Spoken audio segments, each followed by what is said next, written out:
The image had been captured at the fourth outpost along the Reach boundary, on the morning the Vethrani fleet repositioned for what Commander Tessival had already filed as a negotiated withdrawal. 3 humans stood at the edge of a scorched field. An evacuation shuttle sat on the landing pad behind them, empty, its ramp extended. They were not moving toward it. They were not moving at all. They were, by every behavioral model the Conclave possessed for unsponsored agrarian species, doing something that had no name in the taxonomy of rational responses to superior force. Vessel keeper Orath of the Duvari archival caste had been assigned to this chronicle 6 days prior. When it still appeared, the matter would close inside a single session. He had read Tessival's preliminary classification without any particular concern. Unsponsored, he had noted. Agrarian settlement pattern. No fleet presence. No signed alliances. The commander had written his assessment in the particular cadence of someone who had written assessments exactly like it 8 times before, and he had appended the label that the Vethrani fleet used for species that occupied contested boundary space without formal claim. Boundary walkers. Orath had entered the label into his own record without comment. He had entered many such labels over 11 years of chronicle work, and most of them had proven accurate within the expected resolution timeline. He could not have said, at that hour, what precisely made him keep the transmission image open while he wrote. It was not, at the time, obvious that it meant anything at all. He would spend the next 17 days revising that assessment. This is Orath's chronicle of what occurred along the Reach, set down in full for the Conclave record, filed in the 3rd session of review. The story of how a war that every other party understood as a dispute over land and resource turned out to be, for the humans involved, something the Vethrani fleet's entire model had no column for. And the story of one human assigned to the worst post in a failing negotiation who completed a task alone in the dark while the air left the room. The Vethrani had come to the Reach through the standard procedural expansion that had absorbed 6 other frontier territories in the prior 40 years. They were not, by Conclave standards, aggressive. They were thorough. They filed documents. They issued notices in triplicate. They allowed the legally prescribed period for voluntary withdrawal, and when that period ended, they repositioned their fleet and filed a second notice. The 9 warships that arrived above the human outposts were not a punitive force. They were, in Tessival's own phrasing, a clarification instrument. He had used that phrase in prior deployments. It had always been sufficient. The 4 human outposts along the Reach had received the first notice 11 days before Orath's assignment began. They had filed a response. The response had not used the word withdrawal, or relocation, or conditional compliance. It had used the word no, a single syllable, rendered in formal Conclave interlingua, with the correct diacritics and the correct submission timestamp, and the completely incorrect absence of the negotiating language that should have surrounded it. Just no. As if the question had been simple and the answer required no additional framing. Tessival had, by Orath's record, laughed. It was a short sound, almost a technical noise, the kind a commander makes when a piece of equipment returns an unexpected reading. He had forwarded the response to his tactical officer with one annotation appended, "Boundary walkers." He had then ordered the fleet to its new positions and returned to his scheduled briefings. Orath had arrived at the observation post adjacent to Tessival's command ship 3 days into the repositioning. His mandate was to maintain the Conclave's independent chronicle of any engagement involving an uncatalogued species, which the humans technically remained, their prior contact file being thin and largely composed of second-hand commercial reports. He had brought 12 recording instruments, a translation matrix calibrated to the interlingua channel the humans were using for communication, and a professional expectation that he would be home inside one standard month. He had begun his field observations the morning after his arrival, and it was within the first 6 hours that his working assumptions encountered their first difficulty. The humans were not evacuating. This was not by itself anomalous. Some species needed additional time. Some species misunderstood the procedural framework and required the notices to be delivered in a different format. But the humans were not stalling. The humans were not misunderstanding. The humans were, by every observable indicator, simply continuing. The 211 residents of the 4 reach outposts were going about what the Duvari translation matrix rendered as ordinary daily work. Field maintenance, supply inventories, medical checks. One outpost had, on the morning of the 3rd repositioning day, organized what Orath's cultural databank eventually identified as a communal meal held outdoors on the western side of the settlement's largest structure. They had used portable cooking equipment.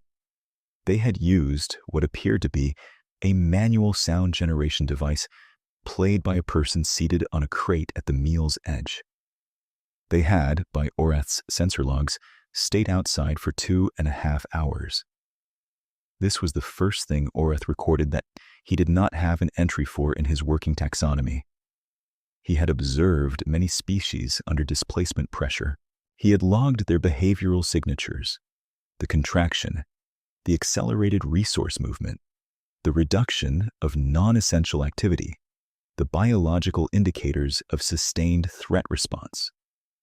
These were the predictable forms.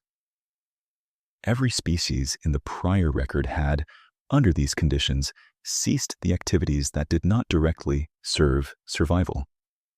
No species in the prior record had, under comparable pressure, held a communal meal outdoors and played music. He noted it. He did not yet know what to do with the note. The second anomaly arrived the following day. One of the human outposts, the northernmost of the 4, had a damaged water reclamation line running beneath its eastern field. Orath's sensors had logged the break 2 days prior and had been monitoring to see how the settlement would redirect its water sourcing under evacuation conditions. Instead, a 4-person human team had spent the entire day of what the Vethrani fleet was now considering the final compliance window, digging up the broken section by hand in the rain that had moved in off the Reach's inland sea and replacing it with a new conduit. They worked for 9 hours. The repair appeared, by Orath's instruments, to be sound. The question this raised was not a tactical one. It was the question Orath would keep returning to across the entire chronicle, each time finding a slightly different angle on it, never quite resolving it to his satisfaction. Why would a species repair infrastructure it was about to leave? The answer that first occurred to him was that they did not believe they were leaving. He filed that answer provisionally. He would later understand it was not quite right either. The third thing Orath recorded was harder to place in his field notes than the first 2, because it was not an event. It was an absence. Across 11 days of close sensor observation of all 4 outposts, under the presence of a 9-ship fleet positioned explicitly to communicate the cost of non-compliance, he recorded 0 instances of what the Duvari taxonomy classified as the biological markers of social dissolution. No increased conflict among residents, no breakdown of cooperative behavior, no evidence of the hierarchical pressure fractures that typically appeared in small communities under sustained external threat. They ate together. They maintained their equipment. They argued, occasionally, about operational details in the clipped brief way of people who disagree about method and agree completely about purpose. They checked on one another in the mornings. They kept going. If this were permitted, those who are listening to this account from outside the record might consider leaving a note in the session record when they are ready for Orath to continue. It would help him know whether he is being heard. Now, back to the Chronicle. The humans had a liaison assigned to the Conclave channel. His name, rendered through the translation matrix in its nearest phonetic approximation, was Blake Lee. He held a civilian diplomatic classification in the human administrative record, though Orath had, by his third day of observation, noted that the classification did not fully capture what Lee appeared to actually do. He was not primarily a speaker. He was not primarily a negotiator in the formal sense. He was, by Orath's field observation, a person who showed up wherever the work was most difficult and stayed there until it was finished. And the title that had been assigned to him was simply the administrative category nearest to hand. Lee was stationed at the second outpost, which housed what the human file described as a cultural archive, a physical and digital repository containing records, media, biological samples, and documentation pertaining to the colony's founding history, and, by the archive's own manifest, a broader index of source materials the colonists had carried from their home system at departure. The archive occupied a reinforced structure at the settlement's center. It had its own power supply. It had, Orath noted from the building schematics on file, atmospheric sealing rated for moderate vacuum conditions, which was not a feature that appeared in any other structure at any of the 4 outposts. Orath had initially logged the archive as a minor data point in the general settlement inventory. It would take several more days before he understood that it was the load-bearing detail in the entire account. For the moment, he filed it and returned to monitoring Tessival's communications channel, where the commander had just sent his 3rd official notice and received, from Lee directly, a response that Tessival later described to his tactical officer as the most efficient use of "no" he had encountered in a command career spanning 22 years. What the response actually said in full formal interlingua was this: the outpost residents had received the commander's notice, understood its procedural standing, and declined to comply on the grounds that compliance would require abandonment of property to which they held prior claim under Conclave Charter Article 19, subsection 4. They requested a formal review session. They specified that the request was not a delay tactic. They were, Lee had added in a single appended clause, prepared to wait. Tessival had read this at his command station, and his tactical officer had, by Orath's audio record, registered something between a sound of amusement and a sound of mild bewilderment. The commander had then said, for the second time in Orath's hearing, "boundary walkers," and had moved on to his afternoon briefing. The formal review session was granted, as conclave procedure required it to be. It convened in the first of what would eventually become 3 council sessions before the vote. The Vethrani fleet held position above the Reach. The humans sent Lee as their sole delegate. Orath attended the session as Chronicle observer. He had by that point been watching the humans for 8 days, and he had developed, without entirely meaning to, something he recognized in retrospect as professional curiosity of the kind that required additional observation before it could be properly filed. Lee arrived without a prepared statement of the kind that typically opened such sessions. He arrived with a document manifest and a calm that Orath initially read as the composure of someone performing confidence they did not actually possess.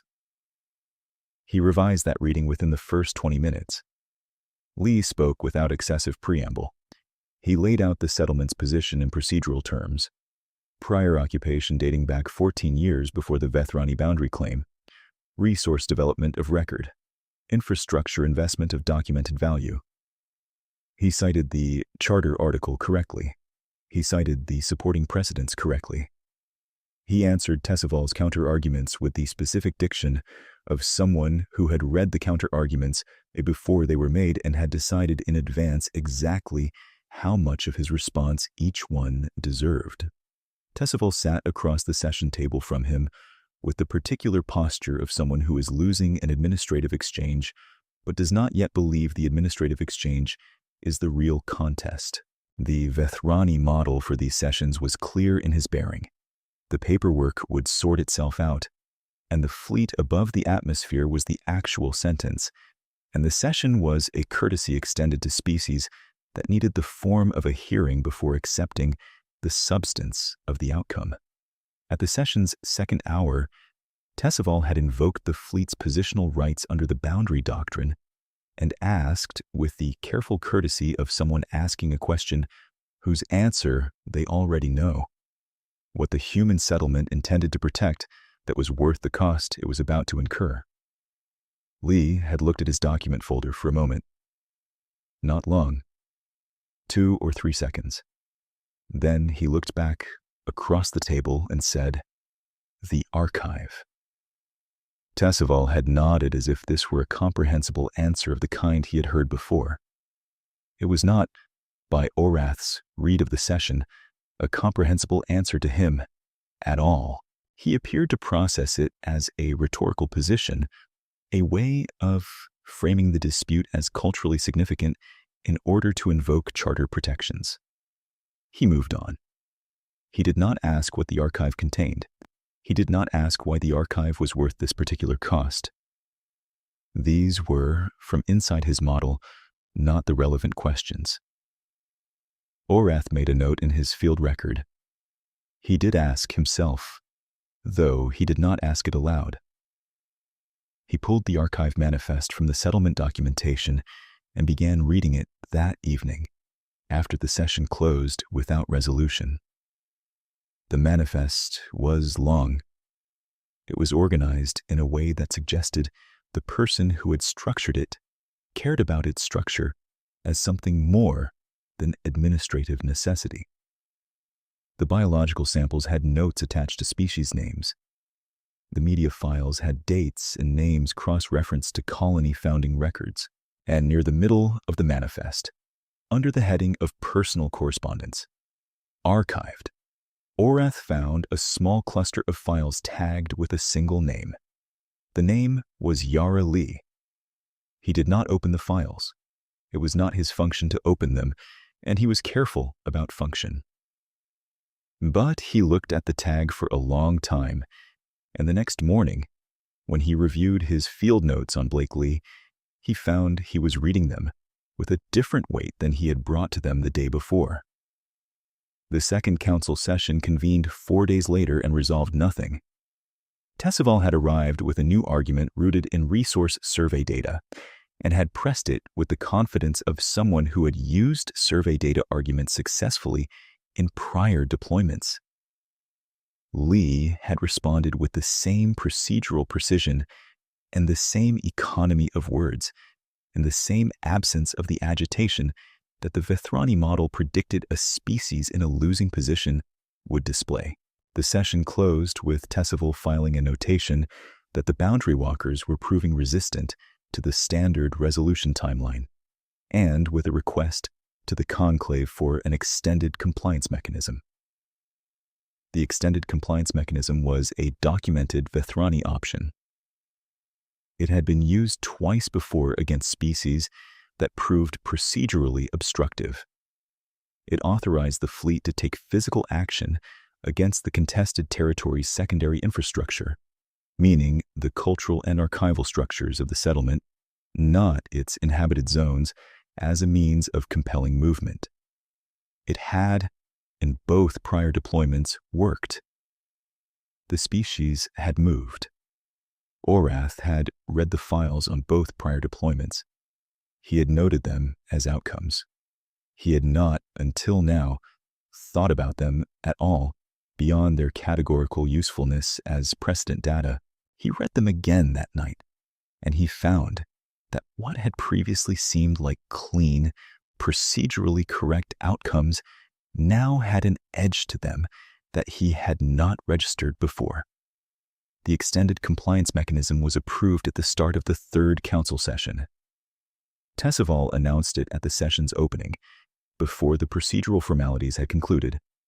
Lee received the announcement without visible reaction, which Orath logged as notable, because the announcement meant that the archive building at the second outpost was now a declared target for structural deactivation by fleet-grade atmospheric suppression. Deactivation was the Vethrani word. What the atmospheric suppression did to a sealed building's internal environment was a detail the word was designed to carry without weight. What it did was remove the air. Lee had looked at Tessival for a moment that Orath's recording instruments captured at 4 seconds in duration. Then he said, "Understood." He picked up his document folder. He stood up from the table. He did not say anything further. He walked out of the session room, and Orath, who had been keeping strictly to his chronicle function for 16 days, found himself getting up from the observer's position and following Lee out into the corridor. He told himself later that this was in service of the chronicle. He believed that was true, and also that it was not the whole truth. Lee was standing at the corridor's end at a communications terminal when Orath reached him. He was already speaking to the second outpost on an open channel, his voice level, the cadence of a person transmitting instructions they had apparently worked out before the session had even opened. He was telling someone at the outpost to begin the archive's emergency transmission protocol. He was telling them they had a window of 14 minutes from the start of atmospheric suppression before the building's sealing capacity would fail. He was telling them he would be there. The outpost was 12 minutes away by transit pod under standard conditions. The fleet had been authorized to begin the suppression sequence in 6 hours. Orath returned to his observation post. He filed a continuity note in the chronicle and then sat, for a long interval, doing something that was not filing notes. He was thinking about a manifest.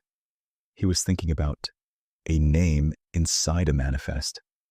He was thinking about a person who, when told that the structure containing the records of a colony's entire history and the personal correspondence of a sister who had not evacuated with the rest of her family because she had stayed to work in the archive she helped build, was about to be rendered uninhabitable, had said understood and picked up his folder and started moving. Tessival was, at the moment, Lee boarded the transit pod conducting his fleet's final pre-suppression check from his command station. The check was procedural and thorough. The Vethrani fleet's atmospheric suppression doctrine required confirmation across 9 separate readiness gates, each one signed off by the officer of the relevant station. Tessival's tactical officer, a Vethrani commander named Kayehol Dreven, who had served under Tessival through 4 prior boundary deployments, walked the readiness gates in their established sequence. Suppression field charge level confirmed. Targeting array calibration against the second outpost's archive structure confirmed. Civilian safety perimeter established at 1.4 kilometers from the targeted structure with Vethrani standard atmospheric monitoring deployed at the perimeter's edge to verify that suppression was contained to the building and did not propagate to inhabited zones. Confirmed. Communications channels held open on 3 frequencies for emergency cessation orders. Confirmed.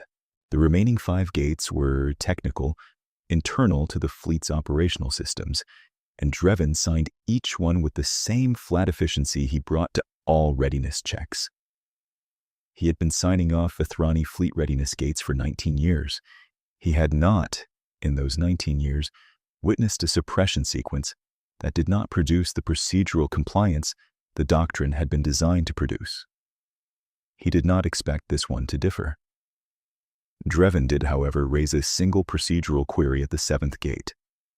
He noted that the human liaison's departure from the council session had, by Vethrani behavioral protocol, been logged as a probable compliance signal, and that the liaison's subsequent transit to the second outpost had been logged as consistent with that interpretation. He asked whether the suppression sequence's start time should be deferred by 1 standard hour to provide the human settlement additional withdrawal margin, given the liaison's apparent activation of compliance procedures. Tessival considered the query for approximately 12 seconds. Then, he said no. He said, in the precise institutional register he reserved for procedural decisions whose downstream consequences he wanted on the record as having been deliberated rather than reflexive, that the Vethrani fleet's posture had been clarified across 3 council sessions and across 11 days of fleet positioning and across 2 formal notices, and that the introduction of additional withdrawal margin at this stage would communicate institutional uncertainty to a species that had so far demonstrated procedural sophistication. He said the human settlement had been given the time the doctrine provided. He said the start time would hold. Drevin acknowledged the decision and signed the 7th gate. The remaining 2 gates were signed in sequence. The suppression sequence was set to begin on its scheduled mark. Tessival returned to his command position. He did not communicate further with the council session and did not request status updates from the human liaison's transit. He had operated the fleet through more difficult engagements than this and had brought them to procedurally clean closure each time. The standard model had absorbed every species the Vethrani had encountered along their boundary expansion, including 2 that had initiated organized resistance and 1 that had attempted what the Vethrani after-action analysis had classified as cultural asset extraction under suppression conditions. The cultural asset extraction attempt had failed. The species in question had subsequently complied with withdrawal terms. The case file for that engagement was 311 pages long, and Tessival had read it twice. He believed, as he stood at his command position, waiting for the suppression sequence's scheduled start, that he understood what humans were attempting. He believed it because the model his career had built had absorbed every comparable case, and the model said the attempt would fail and compliance would follow. He had been correct in this assessment in every prior deployment. He had noted the liaison's departure from the council session and had logged it as a likely psychological compliance signal, the kind of exit a species representative made when they intended to begin actual withdrawal preparations and needed to communicate urgency to their community without formally conceding. He had seen this pattern before. He had annotated it in his notes as boundary walkers entering compliance phase, probable withdrawal complete before suppression becomes necessary. He had, in this, been incorrect in a way he did not yet have the information to understand. He had noted the liaison's departure from the session and had logged it as a likely psychological compliance signal, the kind of exit a species representative made when they intended to begin actual withdrawal preparations and needed to communicate urgency to their community without formally conceding. He had seen this pattern before. He had annotated it in his notes as boundary walkers entering compliance phase, probable withdrawal complete before suppression becomes necessary. He had, in this, been incorrect in a way he did not yet have the information to understand. Lee reached the second outpost 4 minutes before the suppression sequence's scheduled start. By Orath's sensor record, he went directly to the archive building. He sent the settlement's other residents to the evacuation shuttles. He sent the outpost's medical officer, a woman named Dara Pell, who had argued with him through the entire transit pod journey about precisely this decision, with explicit instructions that she was not to wait. He told her the calculation was straightforward. She told him several things in return that the translation matrix rendered partially, and then she went, because he was not debating, and she had 41 other people to account for. Lee entered the archive alone with 8 minutes remaining before the suppression began. He had with him a portable transmission array, a hardwire connection cable, and a charged power cell that Orath's instruments read as having capacity for approximately 16 minutes of full output transmission. He connected the array to the archive's central data core. He began the upload. The suppression started on schedule. Atmospheric integrity inside the archive's sealed structure began its decline from 31% of standard at the moment the fleet's suppression field engaged. Orath was watching his sensor readings with a particular quality of attention that is the opposite of detachment, though it wore detachment's clothing. The sealing rated for moderate vacuum conditions. That rating had a number behind it. Approximately 14 minutes before the sealing failed, and the suppression field's effect became unmanageable by a human biological system. 14 minutes. The upload window. At 4 minutes into the suppression sequence, the archive's emergency lighting switched to its secondary power source, which Orath's instruments showed as a distinct change in the building's thermal signature. The primary power was being routed entirely to the transmission array. At 6 minutes, the atmospheric integrity reading inside the sealed structure dropped below 20%. At 8 minutes, a brief transmission came through the conclave channel from inside the archive, not on the open diplomatic frequency, but on the chronicle frequency, which only Orath's instruments were monitoring. It was not addressed to anyone specific. It was a status transmission. It said, upload at 62%. Continuing. Orath had, at this point, been chronicling galactic boundary disputes for 11 years. He had observed, over those 11 years, a combined total of many hours of interaction between species under stress, species in conflict, species facing displacement and loss, and the administrative machinery of superior force. He had not, in those 11 years, received a status transmission from inside a decompressing structure that was addressed to no one and contained the word continuing. He did not know what to do with that word. He filed it verbatim and kept watching his instruments. At 10 minutes, the atmospheric integrity was at 12%. The conclave reference charts described 12% as the lower threshold of consciousness preservation for the majority of cataloged biological types, with most species reaching cognitive impairment before that figure and incapacitation shortly after. The charts did not include specific human data at this range. The human medical file noted higher variance in individual tolerance than most cataloged species, and a statistically unusual capacity for continued function past standard thresholds. But these were notes, not measurements, and notes were not the same as knowing what a specific person in a specific sealed building in a suppression field could actually do. Orath watched the numbers. He had stopped filing notes by this point and had started simply watching. At 12 minutes, the archive transmitted again on the chronicle frequency.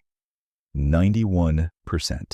At 13 minutes, the atmospheric reading inside the structure had dropped to 6%, and the ceiling's rated limit was 30 seconds away, and the transmission bar on Orath's sensor display was moving in the small, steady increments of a process that had not stopped. Senna was a junior clerk of the Duvari archival cast, 2 years into her assignment as Orath's secondary recorder.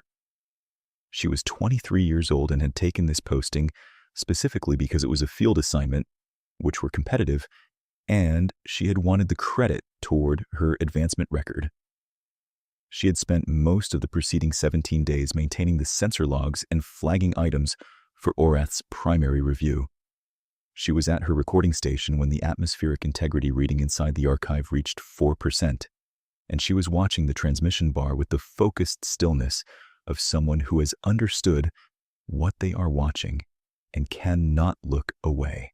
At 13 minutes and 40 seconds, the archive's sealing integrity reached its rated limit. The sensor readings showed the suppression field beginning to penetrate the building's sealed environment. The atmospheric integrity dropped through 3% and kept moving. The transmission bar was at 97, At 13 minutes and 52 seconds, the archive transmitted one final time on the Chronicle frequency. A single line. It was not a status report. It said, "For whoever finds this, it's all here." At 14 minutes, the transmission bar reached 100%. The suppression field disengaged at 14 minutes and 20 seconds as the fleet's automated sequence completed its cycle. The archive's sealing integrity had failed 20 seconds prior. By Orath's instruments, the structure was re-equalizing with external atmosphere. The sensor readings showed a biological presence inside. It was, by the readings, alive. Orath filed the following sentence in his Chronicle record. He finished it. He did not file another sentence for 3 minutes. Senna did not speak either. When she did speak, she said quietly, to the sensor readings rather than to Orath directly. He did the whole thing. As if she had been prepared for the possibility that he hadn't, and the fact that he had required a moment to settle into something she could name. The evacuation shuttles had cleared the atmosphere by the time the suppression ended. Dara Pell's shuttle was on the Conclave Station approach when the archive transmission completed its broadcast to the receiving array at the station's communication center. The transmission contained, among its documented contents, colony records spanning 14 years, founding histories, biological sample indexes, media files, personal correspondence for 211 individuals, and a complete indexed catalog of the source materials the colonists had carried from their home system at departure, including the files tagged with the name Yara Lee. Tessival received the transmission completion notice at his command station. He read it once. He read it again. He reviewed the atmospheric integrity data from the archive's sensor log, which Orath had flagged to the fleet channel as relevant to the engagement record. He stood at his station for a long time looking at the numbers. His tactical officer was present. Neither of them spoke for several minutes.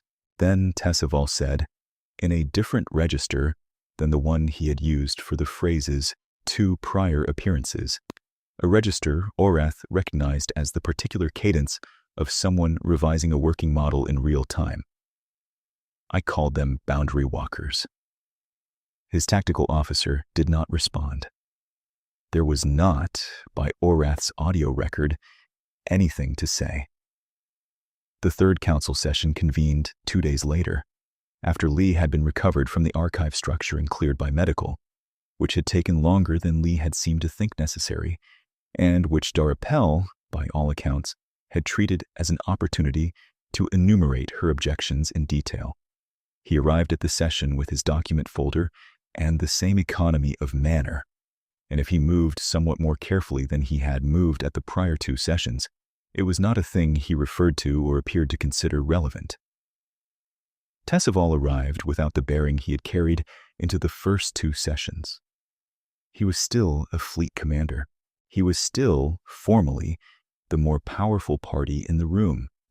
But something in the model he had operated from for 22 years had encountered a fact that the model could not accommodate, and had responded in the way of models built by careful and honest minds by beginning to revise itself.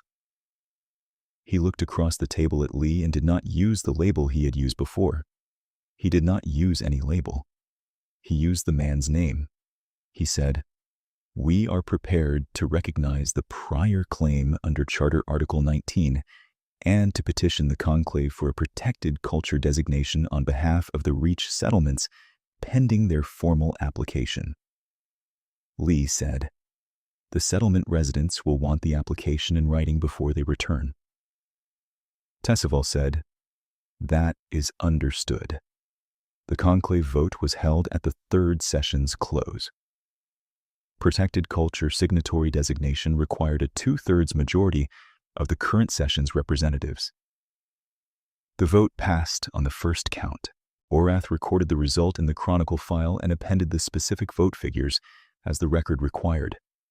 The humans were, by the session's end, no longer unsponsored. They were no longer boundary walkers. They were something the conclave file had a new column for.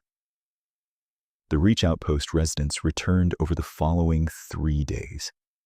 They landed, and they assessed the damage to their structures from the suppression field's proximity effects, and they began repairs, because this was apparently what they did when they encountered something that needed to be fixed.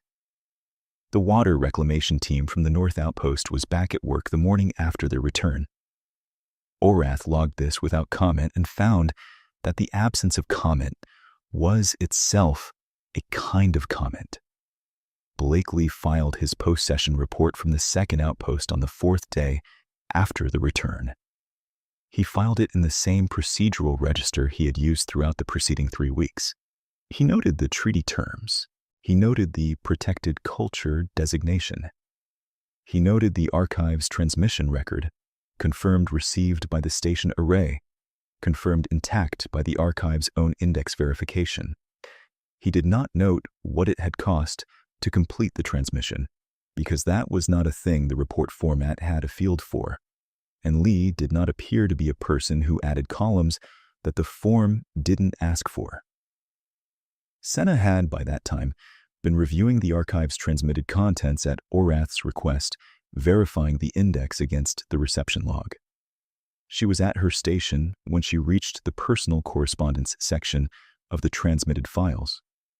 She was methodical about the review. She worked through each tagged cluster in sequence. When she reached the cluster, tagged with the name Yara Lee, she stopped, and then she continued, because it was not her function to stop. She did continue, and she noted in her log that the file cluster included 22 correspondence items, all intact, and 1 audio recording, which the archive's metadata showed had been made at the second outpost 6 months prior to the Vethrani fleet's arrival. She noted the recording's duration, 4 minutes and 11 seconds. She noted that it was intact.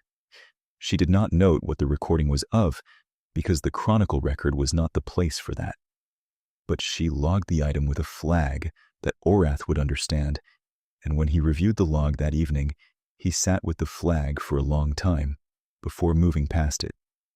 The Chronicle record closes, for formal purposes, with the conclave vote and the signed designation.